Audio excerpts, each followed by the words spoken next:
Hi guys, Brett Jones. I'm back for the final session of the 3 videos, and today we're going to cover the 2 other areas that I discussed. These videos are to show you how you can take control of your life and get absolutely outstanding results. So the 2 areas we're going to cover today are wealth and business. And like with the other areas we covered, there is a system. There's a way in which you can model other people who have done these things successfully and put them into practice in your own area of life. So, firstly, in wealth. First step, when you're looking to create wealth, very simple. Simply decide on the method. When you think about wealth creation, there's not that many ways to do it, guys. It's pretty simple, really. But people get into fear. They think they can't get how to make wealth, and it's taking that very first step. So what are the 3 areas that you can actually work in? Property, shares, and a business. Now each of those areas have different expertise required, but once you master those areas, then your life starts to light up. And mastering is not that difficult. Like we've talked about, all you have to do is decide which you're more comfortable with, and then find a great mentor to be able to teach you all the skills they've learned about expertise in these 3 areas. So again, property, shares, and businesses. When you think about it, each of them are very simple and very similar in terms of the principles that are required to be successful. What's the first principle that applies in each of those 3 areas? The first principle is buy less than real value. So what's real value? Real value is only perceived. Everyone has an idea of what something is worth. What's a bar of gold worth? Absolutely nothing, really. It's just a piece of metal taken out of the ground that we assign a value to. And we all decide in the marketplace what that value actually is. And value changes. We have cycles, don't we, in creation of wealth. And right now around the world, as you all know, we're in a down cycle. So when we recognize that, what should we be doing in a down cycle? Well, we should be conserving our capital, shouldn't we? We should be gathering all those little squirrel nuts and putting them away so that right now, when the opportunity comes by and someone needs to sell and it's less than the value would be in an up cycle, now we need to buy.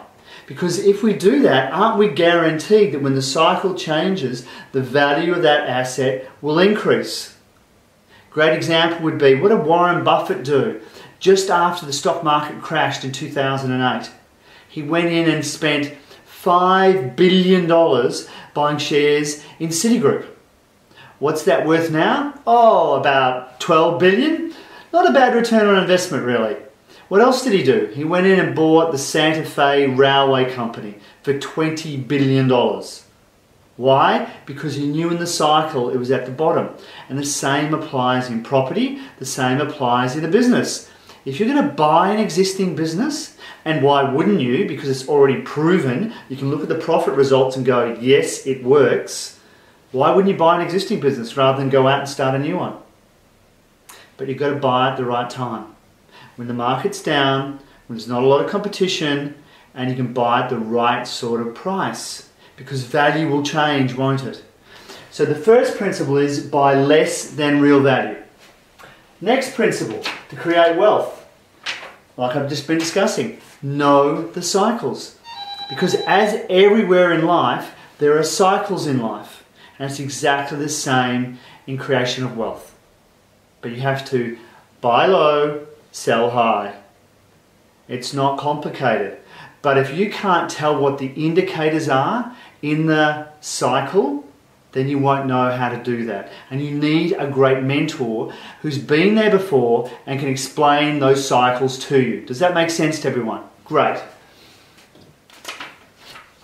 Adjust your portfolio. As those cycles change, you need to be able to adjust what you're doing in those markets. So if you own some property, and it depends on whether it's commercial or residential property. The market cycles can be very different. Like right now, we know there's an undersupply of office space in Perth. So more than likely, what's going to happen is rents will increase, won't they? Lots of people buying office space at the moment, or even small office suites in, say, areas like Subiaco or Osborne Park or Belmont. No, they're not. So what does that tell us? Well, it tells us that right now is probably a good time to be able to look at the market and go, might be an opportunity for me right now. Where else would that apply? Like I said, in businesses. Right now, there's not a lot of people wanting to jump into business and buy them. And right now, it's pretty tough for a lot of businesses. So might there not be some bargains around right now where people have just had enough and they make an emotional decision to get out of the business because they've just had enough and they haven't mastered their own limiting patterns of behavior, where they would realize that really I'm selling in the wrong time of the cycle. Because isn't it true? What do most people do? The exact opposite, don't they? They buy high and sell low. And what they do is they then transfer their own wealth to other people. What you want to be doing is accepting the flow of wealth to you in that market cycle. Does that make sense? Excellent. So you've got to be able to adjust your portfolio. So sometimes you want to be a little bit more in property, maybe at other times, like when we had that crash in 2008. I knew from past cycles, Brett, gather your money together, jump in right now. Now I've got to admit, for myself, I was still a little bit fearful. I still went into that mindset, this is going to be different. Maybe this is going to last longer. Maybe I shouldn't jump in right now. And I held off a little bit too long. I jumped in about May of 2008, and I could have been in there in February. Nevertheless, I made some really good money by buying at that very low in the market cycle. So at times you want to be in property, at other times you want to be in the stock market, like at that precise moment. And other times you want to be in businesses. Who would like a passive generated income out of your business where you're not there most of the time? Then we're going to be talking about that in a little while. All these principles are right there in front of you. They're there to learn. Next thing you've got to do is you've got to understand the valuation, the way to work out what our property is worth. What's its intrinsic value? The value that applies really whether the market cycles are going up and down. It has a value. And what you have to be able to work out is, what's the real value? And when you know that, then you know whether you can buy underneath that real value or not. I know myself, like I bought this property up in Newman in the north of Western Australia. It was a commercial property. And the guy was selling it at a 13% return. Income against the cost of buying. It was 13%. Good deal? Sounded like it, except it was up in Newman. What happened if the town collapsed? Would I still have the tenants? They're the risk factors. But I knew that at 13%, once they went up and had a look at the property, that it was a pretty safe investment. That when I weighed up all the risk factors, it was a good deal. And I knew also the rents were lower than the intrinsic value. Guess what happened within 3 short years? I bought the property for about $500,000, and 3 and a bit years later, I sold it for over $1 million. Why? Because you make most of your money buying, and you've got to know how to value things. I knew when the stock market collapsed in 2008 that a share called McPherson's, which had just been trading at $2, had fallen to 20 cents and had just paid a dividend of 20 cents. In other words, its return each year was coming out at 20 cents, and now it was priced at 20 cents. 100% return on the income. Come on, guys, that's an absolute bargain. Now, admittedly, I didn't go in and buy it until it was 70 cents. But nevertheless, it was going to go up in value. It had to, by the laws that apply in the way that we've structured our lives. And they don't just apply in investment. They apply in relationships, they apply to yourself, they apply in businesses. Once you understand the rules, the laws, that are there. Now you've got real control. But the only thing that will stop you from being able to master that is your own limiting patterns of behavior that get in the way and stop you from making those sorts of decisions that you know you need to make. If I'd listened to one part of my head, it said, Brett, are you crazy? Don't buy something inhuman. But when I looked at the laws and I got my limiting patterns out of the way, I went in and bought it and I got the results. Does that make sense, guys? Excellent. So once you understand the valuation, you know how you can buy that property, that business or the shares at the right price. Then you want to reduce your risks. And how do you do that? You weigh the factors up. You learn what is important in a business. Most businesses you should be buying at 2.5 times the ongoing earning, but not last year's earning, 2 or 3 years prior to that. What's the average? Times that by 2.5, that's about what you should pay depending on the industry. Does that make sense? Now, if you could buy it at just 2 times earnings, that's a bargain, isn't it? Because if you manage the business properly and you learn all the things we showed you before about relationships and how to run a business properly, then eventually the value of that business is going to go back to where it should be. And you've made money already. Forget about increasing the income. That's the other bonus you're going to get. And it's the same with property. How can I reduce my risks? You look at the location, you look at the tenancy, you look at the lease structures, you look at the price that you're buying it at, you look at the market cycles, and you understand all those things. And then at the right moment, you jump in and you buy. And you get the results. And it's no different in any other area of your life when you understand the system. And it's a leadership system of how you lead your life and impact and have a result on other people's lives. Because I know a lot of you guys are into contribution. But you've got to learn these things. You've got to be these things if you want to contribute. If you want to be a mentor and a leader to other people. Make sense? Excellent. So let's go on to business. How do you create a great business? And set it up so that it creates a passive income for yourself. So that you don't have to be there all the time. That you can reap the rewards. First of all, not complicated. Find the idea. Either take someone else's idea and use it for yourself and build that as a brand new business, or alternatively, simply go in and buy an existing business that's got a great brand, is being run in the right way, or you can see a way, knowing these principles I'm about to talk about, that you can turn that business around.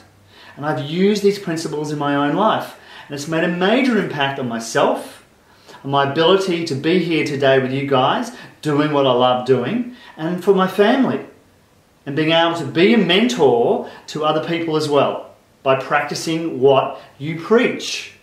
So find the idea, whatever it may be. And I know we've all had a great business idea, haven't we? The one that's going to make lots of money. But what do most people do? Go, oh yeah, that's a fantastic idea. Wow. And they start researching, start looking into it, and they put all the plans down on paper.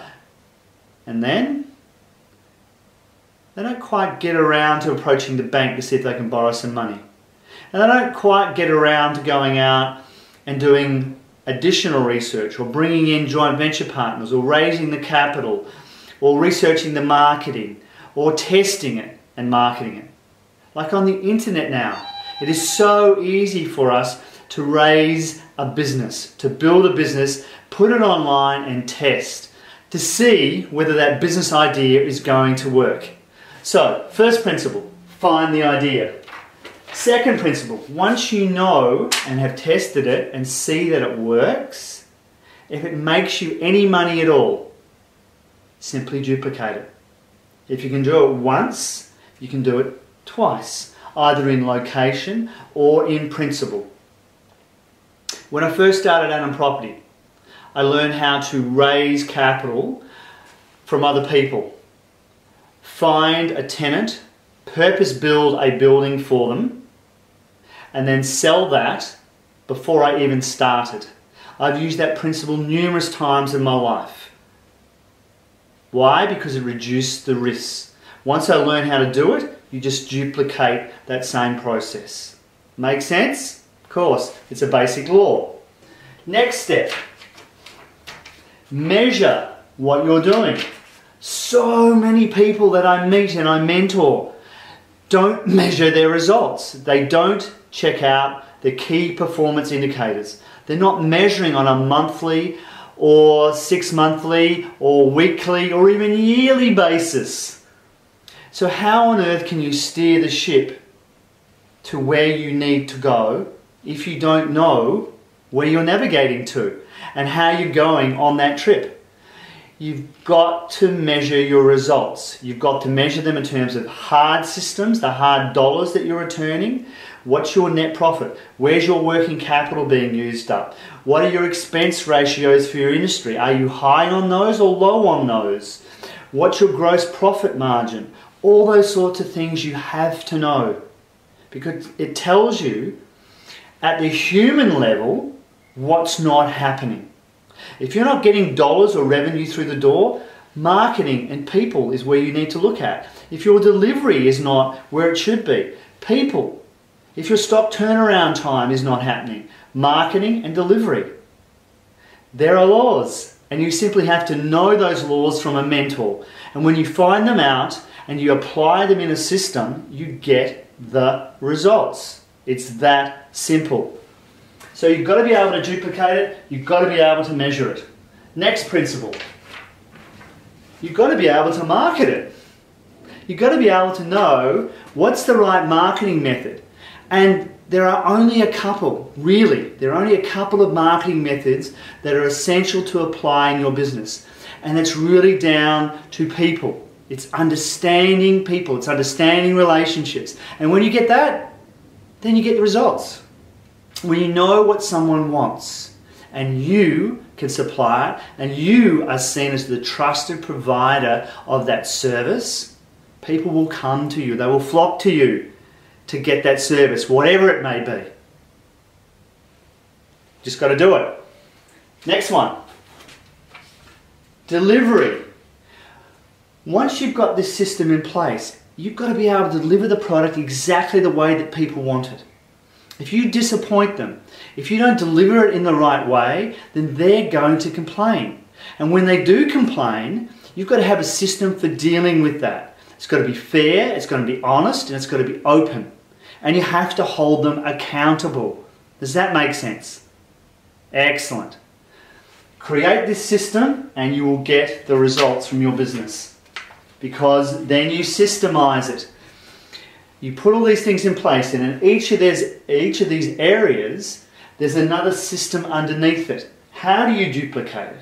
There's a process, there's a procedure, there's a system for doing so. And that system can be applied by anyone, again, as long as you get your own limiting patterns as a leader out of the way. Make sense, everyone? Awesome. So once you systemize the business, you can measure, you can duplicate it, you can market it through that system, and you can deliver it through that system. But it's not a hard system. Yes, you need policies. Yes, you need procedures. But you have to have a vision and a purpose that will drive people towards what you want and how you're going to do it. And once you've got that in place, they will be motivated themselves to do what they need to do. And lastly, as you go through, you start to adjust each of these. In all areas of this system, you adjust, you fine-tune it, you react to what's happening in the marketplace. And again, there's a system for measuring that and delivering it and marketing it. And finally, you get the results that you're seeking in life. Suddenly, all those things that you've been wanting, it suddenly changes and life becomes beautiful. Life becomes simple. See, over the years, in my own life, one of the things I've done really, really well is have an appetite for learning, because that is the ultimate success strategy, is to learn. And when you learn, you earn. I'll repeat it. When you learn, you earn, and you get the results. So you have to invest in yourself. I have literally spent hundreds of thousands of dollars on my and my wife's personal education to build and understand these systems. If something wasn't working in my life, I would find a mentor. And once I found that mentor, I would find everything out about how they did what they did. Because why would you want to go through life and make it hard and have to learn 30 years of experience, 35, 40, 50 years of experience, when you can learn from someone else instead of going through the school of hard knocks? It simplifies life and it gets you there a lot faster than you could ever get there yourself. So I trust you enjoyed listening to the 3 videos about the principles of our leadership system, because it's not just our leadership system. I know it makes common sense to you. It's the leadership system for life, your life. So thank you so much for joining me, and I look forward to meeting you at some point and being of service to you in your life. Thank you again, and I appreciate your time. Bye for now.